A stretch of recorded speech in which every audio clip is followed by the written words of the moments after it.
একটি বিশেষ শ্রেণীর মানুষ সমালোচনা করছে, বিতর্ক করছে, তার গীবত করছে, তার বদনাম করছে এবং এগুলো নিয়ে সামাজিক মাধ্যমে আলোচনা হচ্ছে। এখন ডক্টর আসিফ নজরুল কি করবেন? গীবতকারীদের কথা শুনে বা এই সামাজিক মাধ্যমে তাকে নিয়ে যে তোলপাড় হচ্ছে, এগুলো শুনে দেখে তিনি কি গলায় দড়ি দিয়ে মরবেন? আর তিনি যদি সেই কাজ না করেন, তো যারা এই কাজ করেছে অর্থাৎ তার বিরুদ্ধে যারা বিষোদ্গার করছেন, তারা কি সেখানে নিজেরা আত্মহত্যা করবেন? বিষ পান করে যে এত কষ্ট করে করলাম, এই লোকটার কিছুই হলো না। আমরা মশা মারার জন্য এত কামান দাগালাম, কিন্তু আল্টিমেটলি এখন মশা তো মরল না, এখন আমারই তো মরতে হবে। কামান নিজের দিকে দিয়ে দিলেন। তো এই জিনিসগুলো নিয়ে মূলত আলাপ আলোচনা করব, অনেকটা স্যাটায়ার না, বাস্তবতার নিরিখে। এখানে আপনাদেরকে একটা কথা বলি।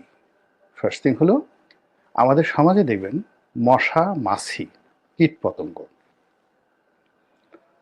তাদের কাজই হলো মন্দ জিনিসের উপরে পড়া, মন্দ জিনিস দেখা, মন্দ জিনিস শোনা। আবার ভালো ভালো প্রাণী যেমন প্রজাপতি, কোনো অবস্থাতে আপনি তাকে ফুলের বাইরে নিতে পারবেন না, ও ফুলই দেখবে। আপনি রাজহংস, কোনো অবস্থাতে তার গায়ে কাদা লাগাতে পারবেন না, আল্লাহ তাকে ওইভাবেই তৈরি করেছে। তারপর এই যে প্রকৃতির যে শিক্ষা, এই শিক্ষাটাকে আপনি যদি বাস্তব জীবনে আনেন, আপনি দেখবেন এই সমাজে অনেক মানুষ আছেন এখন পর্যন্ত, সেই মানুষ যারা মন্দ কথা শুনেন না, মন্দ জিনিস জানেনই না। তারপরে দেশে কি হচ্ছে তার যেটা প্রয়োজন নেই, এই খোঁজ খবরও রাখেন না। আর কিছু লোক আছে যার কোনো কাজকর্ম নেই, সে বসে বসে সারাদিন গীবত করছে, খারাপ কাজ করছে, মন্দ কাজ করছে, তারপরে শেষে অপ্রয়োজনীয় সময় ব্যয় করছে। এরকম একটা বিশাল শ্রেণী রয়েছে। আবার তার সঙ্গে সঙ্গে কেবলই মাত্র ভালো কাজ নিয়ে ব্যস্ত আছে, এরকম লোকের সংখ্যাও কিন্তু এই বাংলাদেশে কম নয়। আপনি এই সমাজে যেমন চোর আছে, ডাকাত আছে, গুন্ডা আছে, বদমাশ আছে, তার সঙ্গে সঙ্গে আবার অলি আল্লাহ আছে, গাউস কুতুব আছে, পীর আছে, মাশায়েখ আছে।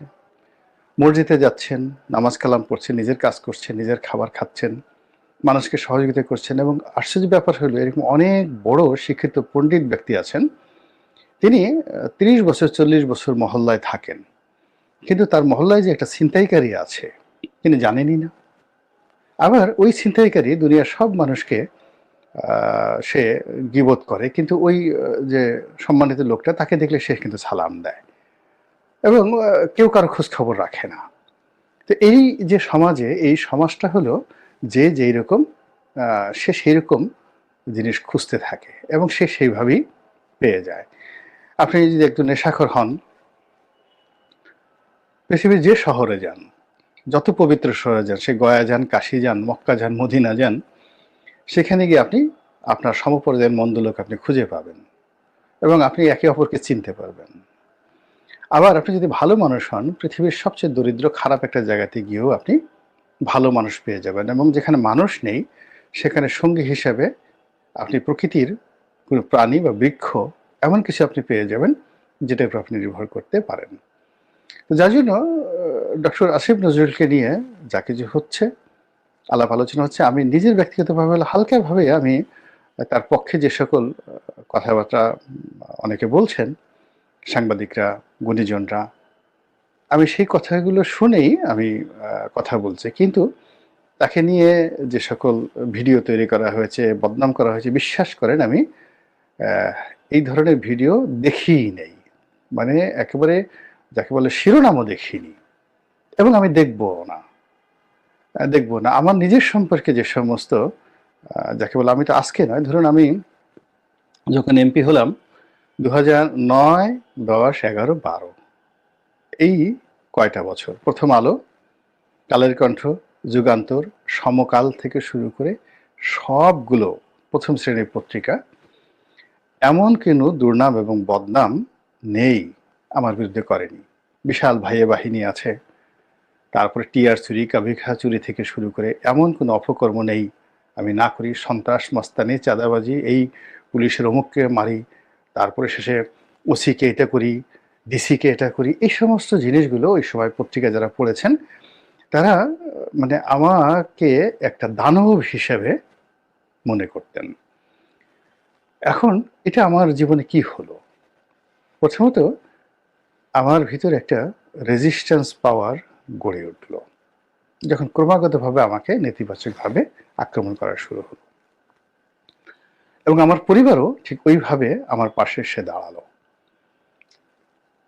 দ্বিতীয়ত যেটি হলো যে আমি এমন একটা ক্ষমতা অর্জন করলাম যে যেখানে নেগেটিভ আছে, নেতিবাচক আছে, সেই জিনিসগুলো আমি তাকালাম না।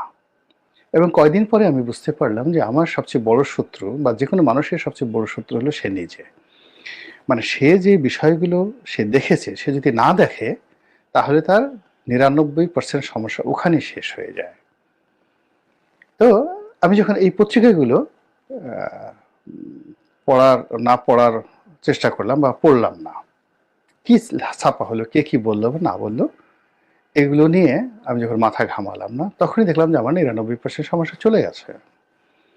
আর পত্রপত্রিকাগুলো যখন ২ বছর ৩ বছর এগুলো করতে করতে করতে করতে তারা যখন ক্লান্ত হয়ে গেল এবং তারা ওই বিভিন্ন দুর্নীতি দমন কমিশন থেকে শুরু করে থানা, পুলিশ, প্রশাসন বিভিন্ন জায়গাতে এগুলো কপি দিয়ে যাওয়া হয়, সবকিছু চেষ্টা করে যখন কোনো কিছু খুঁজে পেল না, সঙ্গত কারণে তারা একেবারে মুখ থুবড়ে পড়ে গেল। আর আমি যখন এদের সবার বিরুদ্ধে মামলা দিয়ে দিলাম, সিভিল মামলা, একেবারে প্রত্যেকটা শুয়ে পড়লো এবং ২০০০ সেই আর জেল থেকে বেরোনোর পর ১৩-এর পর থেকে আমার যে ইমেজটা, সেই ইমেজটা আমি আমার মতো করে গড়ার সুযোগ পেলাম। এ গেল এক। ২ নম্বরে যেটা হলো সেটা হলো আমি আমার ওই সময়টিতে দেখেছি যে আমার যারা আপনজন তারা আমার কাছে মনে হতো যে তারা বোধহয় দেখো, তারা এই গোলাম মোল্লা রনির সম্পর্কে কোনো নেতিবাচক সংবাদ ছাপা হওয়ার সাথে সাথে ওটা ফেলে দিত, ইনক্লুডিং শেখ হাসিনা। মানে তার সামনে আমারকে নিয়ে একটা খবর ছাপা হয়েছে, এই ধরনের একটা মানে কথা বলার মতো সাহস কেউ পায়নি। জাস্ট একটা ছোট উদাহরণ দেই যে কেমন। আমাদের এলাকাতে শেভরন, এই যে ইন্টারন্যাশনাল যে তেল কোম্পানি, সে একটা কূপ খনন করলো আমাদের গলাচিপাতে। তো সেখানে আমি কাজটা একবার বন্ধ করে দিলাম। অনেক অভিযোগ ছিল, তারা এহেন অপকর্ম নাই যে ওখানে করেনি। কাজটা বন্ধ করে দিলাম। তো তারা সঙ্গত কারণে এসে প্রধানমন্ত্রী কার্যালয়, তারা ডিসিকে কনভিন্স করলো, জ্বালানি সচিবকে কনভিন্স করলো। তখন আমার ২০১১-১২ সালে আমার যে অবস্থা, একজন ডিসি বা একজন সচিব আমাকে টেলিফোন করবে, ওই পর্যায়ে আমি ছিলাম না। তো তারা সবাই করলো কি, বুদ্ধি দিল যে সরাসরি পিএমকে জানানোর জন্য। তো পিএম এর কাছে গিয়ে বলল যে রনি সাহেব ১ কোটি টাকা ঘুষ চেয়েছে, এমপি সাহেব।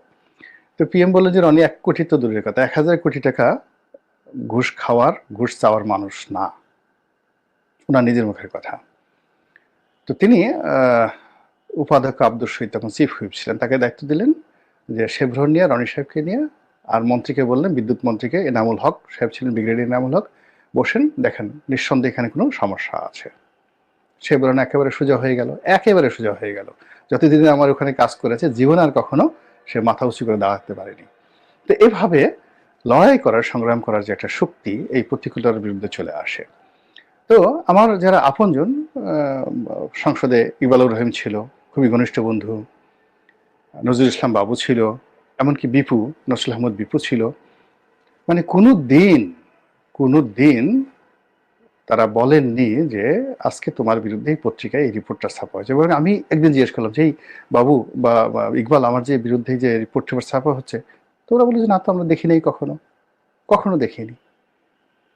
তখন আমি একটা আত্মবিশ্বাস ফিরে পেলাম যে আমার যারা শুভানুধ্যায়ী, তারা প্রথমত আমার যে দোষ ত্রুটি আছে বা আমার যে দুর্নাম বদনাম আছে ওইদিকে তাদের নজরই যায় না।